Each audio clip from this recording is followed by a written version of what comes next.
नमस्कार दोस्तों, हमारी आज की इस कहानी का नाम है अच्छे। प्रतिदिन की तरह फोन आकर पहला सवाल, हेलो मम्मी, क्या कर रही हो? कुछ नहीं बेटा, वो सब्जी बना रही हो।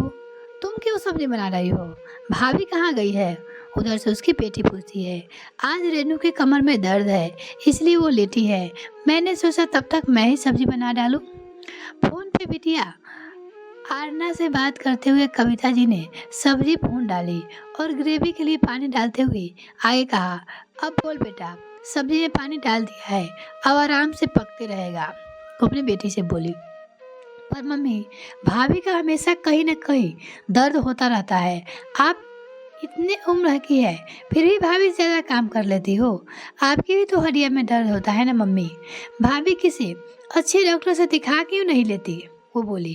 रोज रोज कमर के दर्द से उसको भी आराम है और आपको भी काम से छुट्टी मिल जाएगी।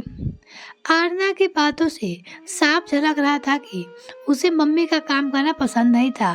वो कई बार पहले भी कह चुकी है कि अब आपकी उम्र नहीं है काम धाम करने की, अब तो आराम किया करो मम्मी। और हर बार कविता जी बड़े प्यार से आरना को, अपनी बेटी यानी को आरना को समझाती देती थी कि बेटा, काम करने शरीर को कभी हानि नहीं होती, बल्कि फुर्ती बनी रहती है।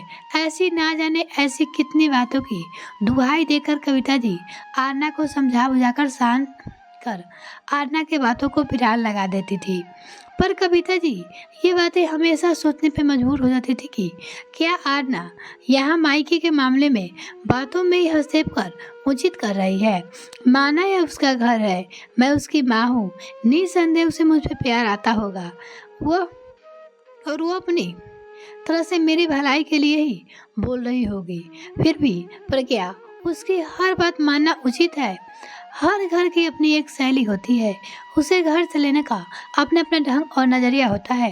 कविता जी का यह भी मानना था कि बेवजह किसी के भी घरेलू मामले में दखल अंदाजी नहीं करनी चाहिए, चाहे वो खुद की बेटियां हो या क्यों हो न हो।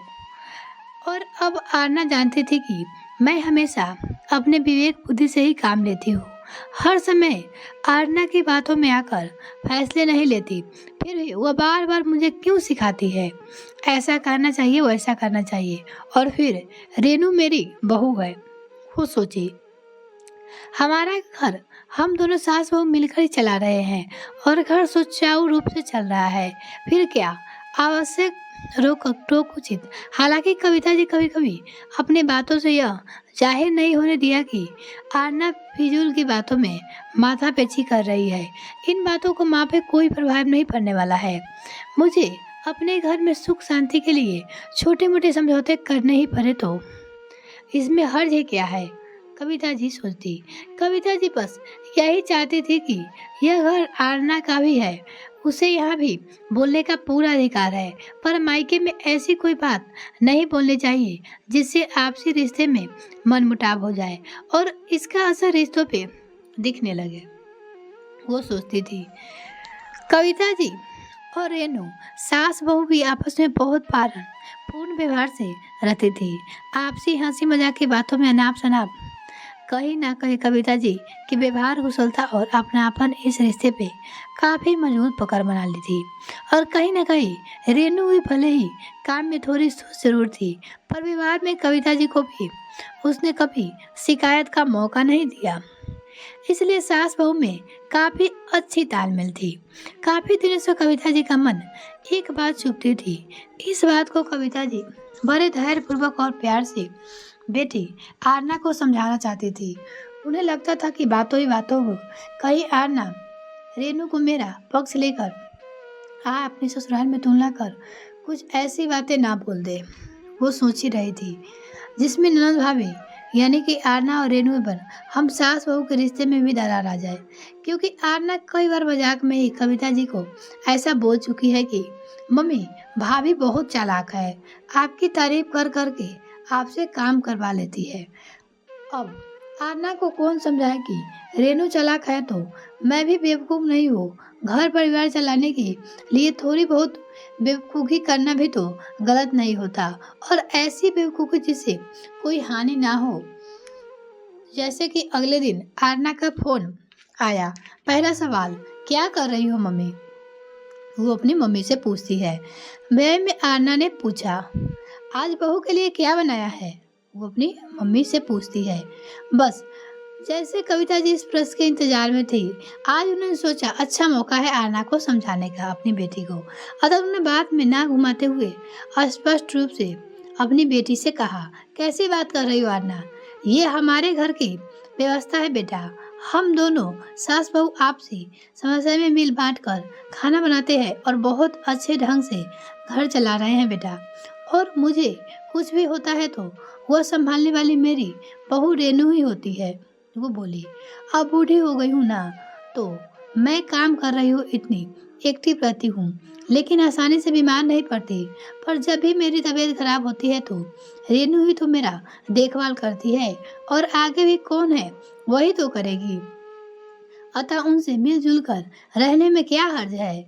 हम सास बहू एक दूसरे का पूरा ध्यान एवं ख्याल रखते हैं। तो तू यहाँ रोज रोज इस विषय पे बातें ना किया कर बेटा। इस विषय पर बातें करने के लिए मैं और रेनू सक्षम है।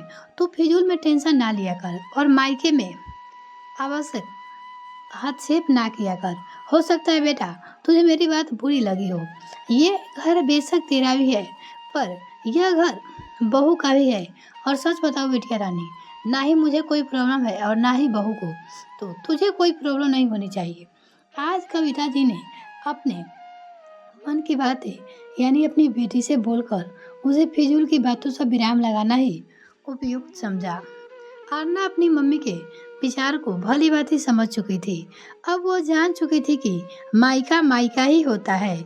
आवश्यक रूप से हर बात पे अपनी राय थोपना उचित नहीं है। जहाँ वो एक लंबे समय से रहती है, नहीं वहाँ की बारीकी वस्तुओं के बारे में अनुभव के कई बार घर की सिचुएशन बहुत अलग होते हैं और बताने का ढंग बहुत अलग, और सुनने वाला अपना ढंग से समझता है। इसलिए कहीं सुनी बातें और यथा वो काफ़ी अलग होती है। वो तो भला हो मम्मी का, जिन्होंने हमेशा मुझ पे एक रेखा खींची है। सुनती मेरी जरूर है, पर अलम हमेशा अपने घर में बात उनके फैसले ही कर लेती है। अरे नहीं मम्मी, भला मैं क्यों नाराज होगी? आपने ठीक ही तो कहा है। जब आप दोनों की कोई प्रॉब्लम नहीं है और घर बहुत खुशहाली ढंग से चल रहा है, फिर मुझे क्या प्रॉब्लम हो सकती है? आरना अपनी मम्मी से कहती है। सॉरी मम्मी, वाकई मुझे मायके में आपके ऊपर अपने फैसले नहीं थोपने चाहिए। और आपका बहुत बहुत धन्यवाद, जो आपने कुछ भी करने से पहले ही मुझे समझा बुझाकर मेरा मार्गदर्शन किया है, जिससे संबंधों में मधुरता बनी रहती है और कुछ रिश्ते टूटने से बच जाते हैं। यह कहानी आपको कैसी लगी कमेंट सेक्शन में लिखना ना भूले। वीडियो को देखने के लिए बहुत बहुत धन्यवाद।